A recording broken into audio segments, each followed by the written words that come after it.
Hey, Baysox fans, time for another quarantine show. It's our double A show here. My name is Adam. We got Adrian with us and one of the great Baysox of all time, Rick Short, joining us today. Rick, we've had a lot of fun on these shows catching up with some of the guys, here from the last year or two. But it's so great to catch up with some of the players from really the first generation, per se, the first decade of Baysox baseball. And, you had a remarkable career that really led you not only to playing in Japan, playing in the major leagues briefly with the Nationals, but still working in baseball as a coach. Tell us about how important it was your year in Bowie to your career, or actually your years in Bowie to your career overall. Yeah, no, I appreciate you guys having me, and you're making me feel old saying the first generation of Baysox. But my time in Bowie was unbelievable. Coming up with the Orioles in the minor league system, and just all the affiliates kind of being there in the area, and the fans having general interest in everybody who's coming through. It was an awesome experience. My road through the Orioles system was a little rocky. I had to prove myself over and over again. And I kind of think that that kind of formed like this hard layer on me a little bit to become a survivor. And, I wouldn't trade it. I wouldn't do it any other way. I mean, I would certainly appreciate the opportunity. But like I said, it was tough, man, because there were so many good players and it was hard to get through that system. And at the time, the Orioles had great lineups in the big leagues. I mean, they were star-studded, and it was kind of a logjam when I was there. So, like I said, man, it kind of made you hardened a little bit, and it kind of forced you to, kind of survive the whole system, and that kind of made me into like a pretty good competitor. So I wouldn't trade it. I wouldn't do it any other way. Going from being a player to a coach, how's that experience been, and what is it like on the other side?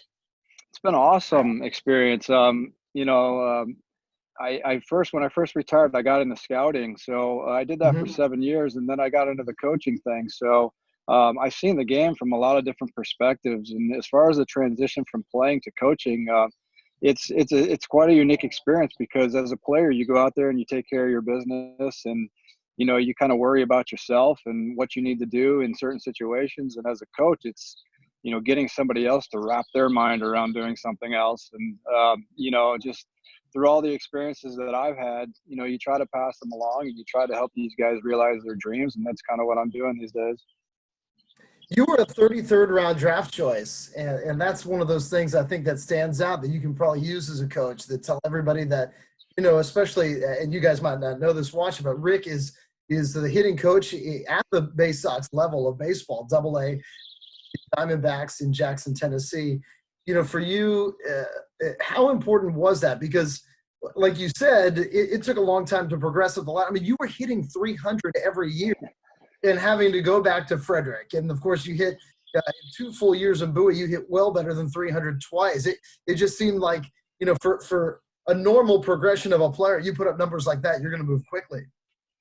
Yeah, those are the experiences that I was trying to reference there. But, when I pass those experiences along to players, I just let them know that it's not always going to be easy. It's going to be hard, and just that they're not going to go through this alone. That whatever they go through, I've probably been through it, and I know this generation coming through, they don't always want to hear about you or when you played, or so. Right. I try not to phrase it that way, but I certainly have a lot of experiences to lean on, and like I said, chances are I've either done it or been through it. And so I try to pass those along the best I can to the players, and just let them know that they're not going through it alone, that it's going to be hard, and that I'm going to be there for them. Adrian, I got to tell you a story about Rick Short. Of course, Rick and I have never spoken before, never met, but my first year in pro baseball, broadcasting for a full season affiliate, was in 2005. And Rick, I'm from this area, and the DC Baltimore area, and I was with the Salem Avalanche, and that was the Houston Astros team in the Roanoke area. But we were getting to play the Nationals team, Potomac, in a game at RFK Stadium after a Washington game. And so I went to meet the Nats broadcasters on radio. Charlie Slows is their lead voice, and they were having a conversation about this career, longtime great hitting minor league ball player that was about to get called up in the next week named Rick Short. And I, being a longtime, lifelong Oriole fan, I was like, was he a former Orioles minor league? Felt like I knew who it was, but I didn't know. And you got to tell us, Rick, about that year because you were in AAA in the Nat system and you hit 383, and that was you broke through to the major leagues probably in the next week after I was sitting up there at RFK Stadium.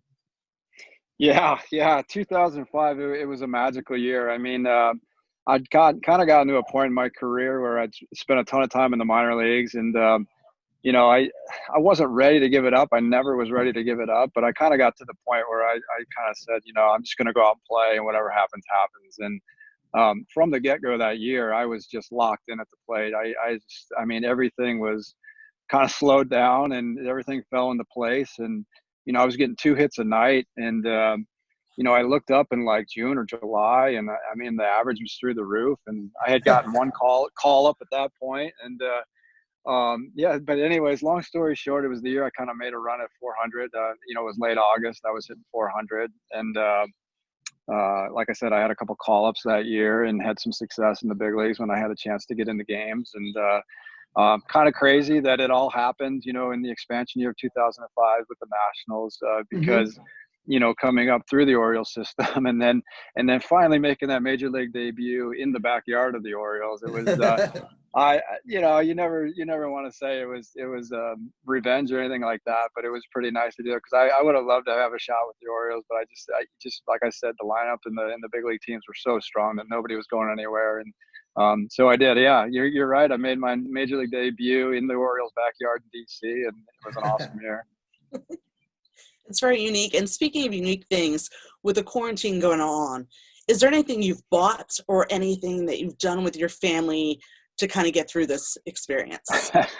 That is a great question because we wore out Netflix in about the first 2 weeks. So, you know, once we got through Netflix, we started to get into hobbies a little bit. And so I kind of, this is kind of embarrassing, but I kind of got into like cooking and stuff, and I started making homemade ice cream. So I've made about 4 or 5 different flavors of ice cream. The kids love it. The family loves it, and I love it. So it's been great. What's the favorite flavor? We made a mocha chocolate chip that was unbelievable. So that was probably my best one. That's cool. And we've also been doing a game. So Adam's gonna pull out his clock for a second, if you don't mind. Okay.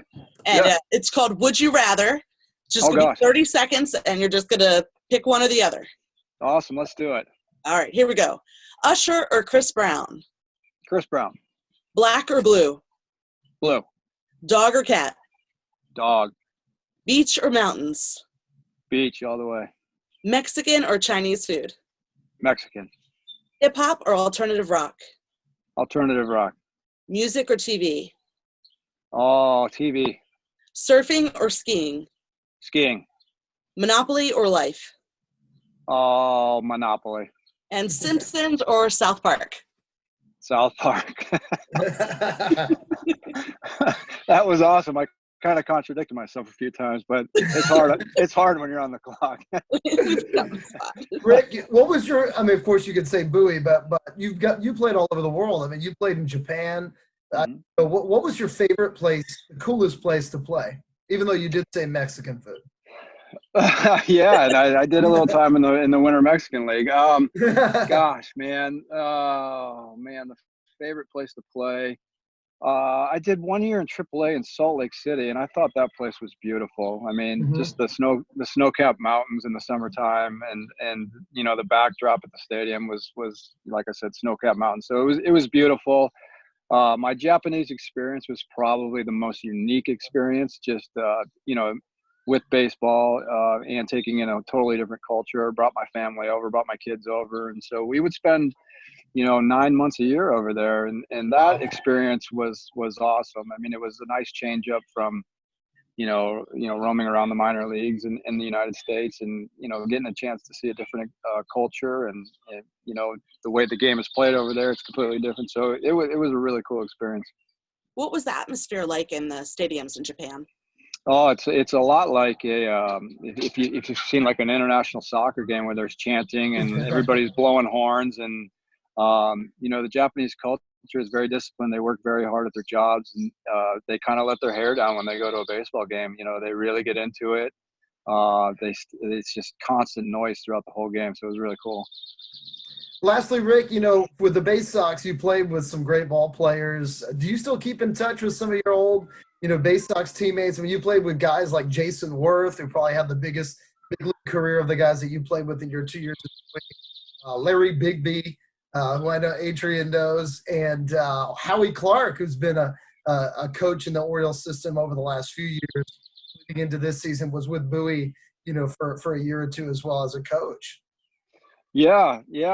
Actually, you know, you named three guys. Probably the most I keep in touch with is Howie Clark. You know, we're both coaching, like you said, and he's a hitting coach. I'm a hitting coach. So we bounce a lot of ideas off each other, and we probably call each other once every 2 or 3 weeks. And, you know, we'll talk for like an hour and a half about hitting and coaching and, you know, just life in general. So he's probably the one I keep in touch with the most. Larry Bigby, who was a good teammate of mine. I have contact with him through Facebook. I keep up with him through Facebook. And Jason Worth, he's a guy that I kind of lost contact with after he became big time, man. He was actually my roommate in Bowie. You know, we lived together in Bowie. We roomed on the road together in Bowie, and then he went on to do what he did, and he had an unbelievable career. But he was a great guy. We just, you know, kind of grew apart. But yeah, those are great names. Those are great guys to remember, and like hopefully we cross paths again someday. Awesome, Rick. Thank you so much for being with us here today. We really, really appreciate it, and hope that the quarantine is over sooner than later. I appreciate you guys having me. I had such a good time when I played in Bowie, and my wife and I have very fond memories of that area. So I hope everybody's doing well.